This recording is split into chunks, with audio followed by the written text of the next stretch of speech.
World War II. Speaking of mass graves, I was at Babin Yar yesterday. A large part of my family died there. In moments like this, such a place serves as a stark reminder of the profound historical gravity of the Second World War. I remember this song from my youth. On June 22nd at 4 o'clock, Kyiv was bombed and the war began. I always wondered how it would feel to live in a moment when everything changed. The path of humanity completely shifts in a single moment, just like that. What do you think? What do you think about that moment in 1941? Now, after the 2022 invasion, how do you perceive the Second World War after you have witnessed all of it? Well, firstly, the war actually started earlier. It started here in Ukraine. Kyiv was bombed, as you quoted. But the war had already begun before that. And I think I perceived it as a start of the full-scale invasion. Well, I think it's hard. It's hard to understand why nobody wants to listen, look at, and analyze history. War, the rise of fascism and Nazism, the emergence of Hitler, Goebbels, and their entire team. At the time, this wasn't just about one party or even one country. It was essentially a wave of hatred, a wave of one race above the rest.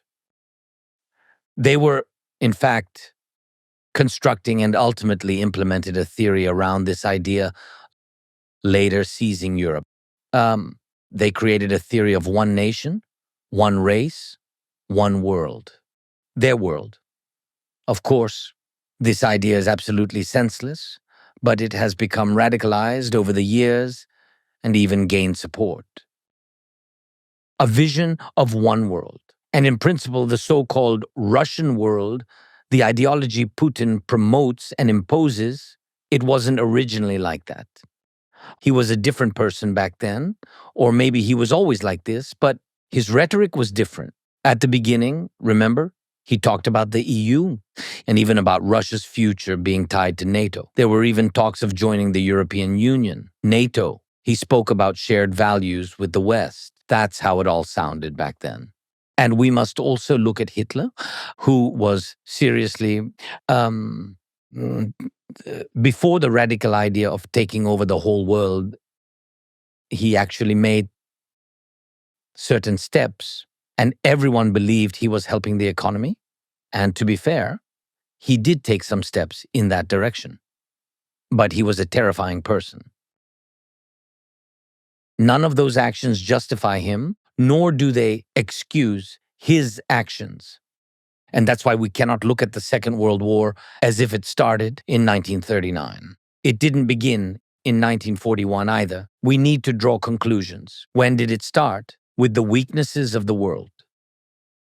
The division of European states, the Molotov-Ribbentrop Pact. All of this happened before 1941. People who were more informed, those who dug deeper, whether they were politicians or not, whether they were from different walks of life, including business, which was different back then, were speaking about all of this. Hitler won't stop. There'll be a world war. Hitler will destroy nations. Nations. And that's what happened. Someone looked the other way. What I told you about. Europe was sinking then. I gave you an example of it. But the whole world looked the other way and didn't pay attention and said, no, we can negotiate with him. I'm telling you, he is okay. We can negotiate with him. He's just more right-leaning. Or it does not matter what they said. He's just very pro-nationalist.